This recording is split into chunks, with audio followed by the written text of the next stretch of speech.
Hello and welcome to STEM with Mr. N, where I perform different demonstrations and explain the science behind what we're seeing. This week, I'm going to be swinging a cup of water over my head without losing a drop as I explore centripetal force. Let's check it out.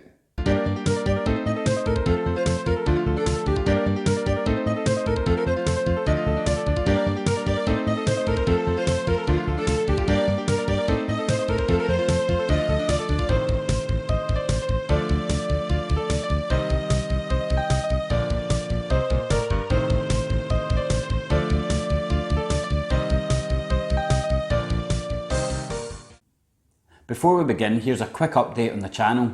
We're now pushing towards 500 subscribers and almost 4,000 followers on Facebook, so thank you to everybody that has supported so far. Feel free to share these videos so that we can up these subscriber and follower numbers.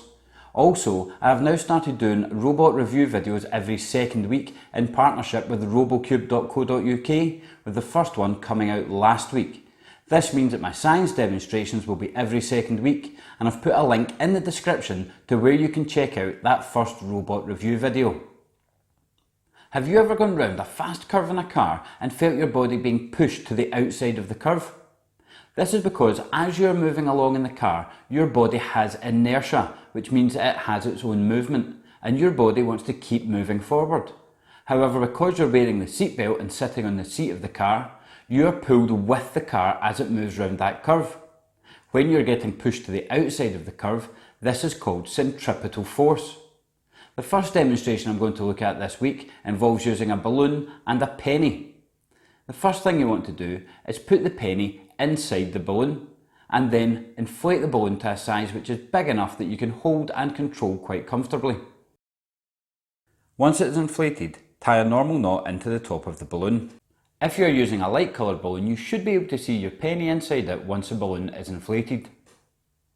Once your penny's in your balloon, the balloon's inflated and you've tied your knot in the top, you want to hold the balloon with one hand with a knot at the top of the balloon underneath your palm. You're then going to spin the balloon until you can see the penny spinning round the inside. Once the penny is up to a good speed moving round the inside of the balloon, stop spinning and just hold the balloon steady and watch the penny.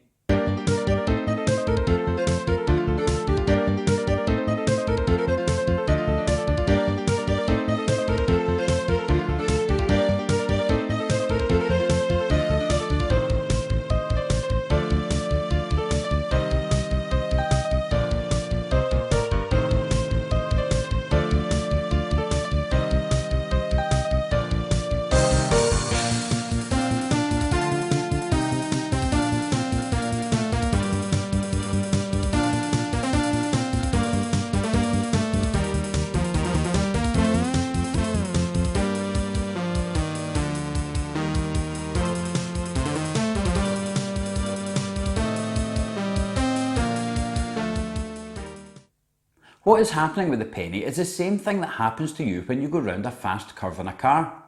When you start spinning the balloon, you give the penny inertia, and this movement from the penny wants to go in a straight line. However, because the balloon has curved sides, the penny is forced to follow the curve of the balloon.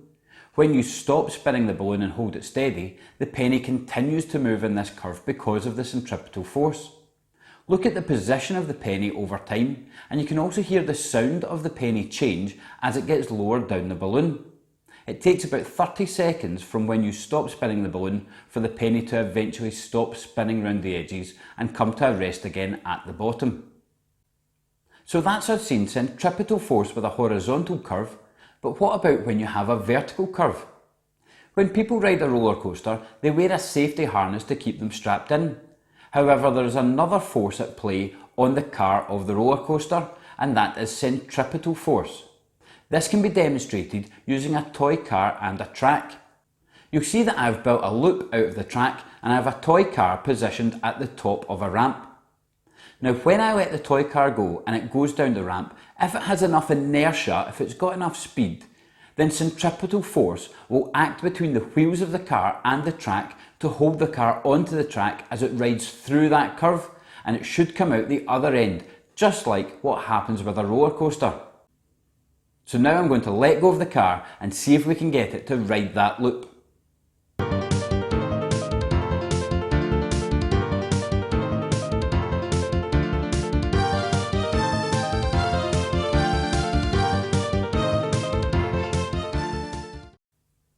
You'll notice that the car did build up enough inertia to be able to go through that loop and come out successfully, still with its wheels in touch with the track. It did take a bit of fiddling about to get the height of the ramp correct as well as the height of the loop correct for this to work, but it is a great trick that you can do with cars, and I'm sure quite a few of you will have seen it at home with toy cars already. But the force at play that holds the wheels of the car onto the track is centripetal force. For the final demonstration this week, I am going to use what I know about centripetal force to allow me to spin a cup of water horizontally over my head and vertically in front of me without any water coming out of the cup. To set this up, you will need a paper or plastic cup, some string, a pair of scissors or something else sharp, and some water. If you are doing this at home, make sure you have an adult supervising when you are using scissors or any other sharp object. To start with, I'm going to pierce 2 holes opposite each other into the top of my plastic cup. Then I'm going to cut a piece of string which is roughly about the same length as I am tall. Once that's done, I'm going to tie each end of the piece of string through one of the holes in the cup, and this will create a handle on my cup.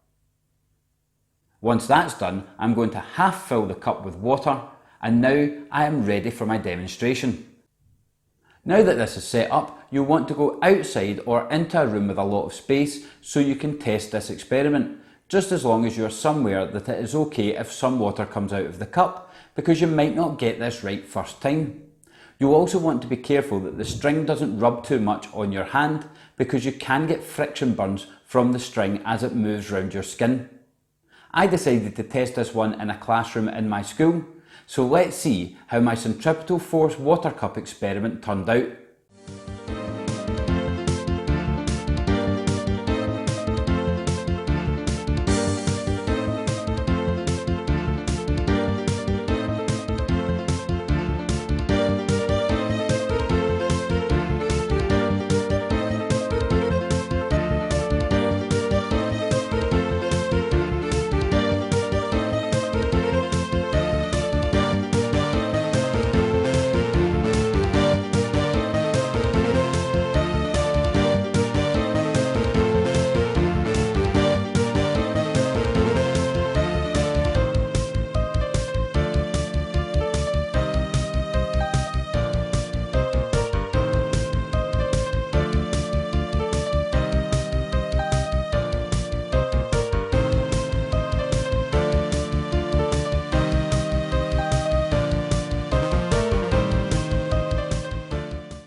You'll notice that with enough speed, I am able to spin the cup horizontally above my head without any water coming out of it.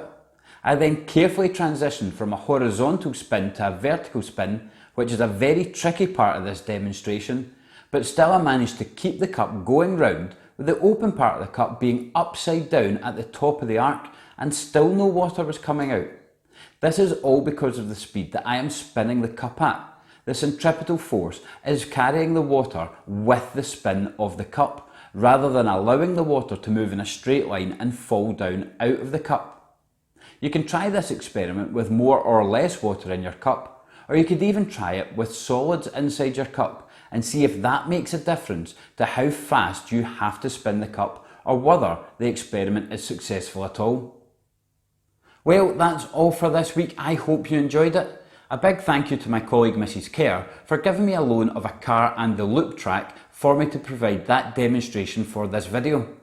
As always, I would like to take this opportunity to answer any science questions you have about any science topics at all. So feel free to email me at stemwithmrn@outlook.com and I'll get back to you with answers to your questions. You can subscribe to the channel by pushing the button here, and I've added links to my other STEM demonstrations here and to the robot review videos here.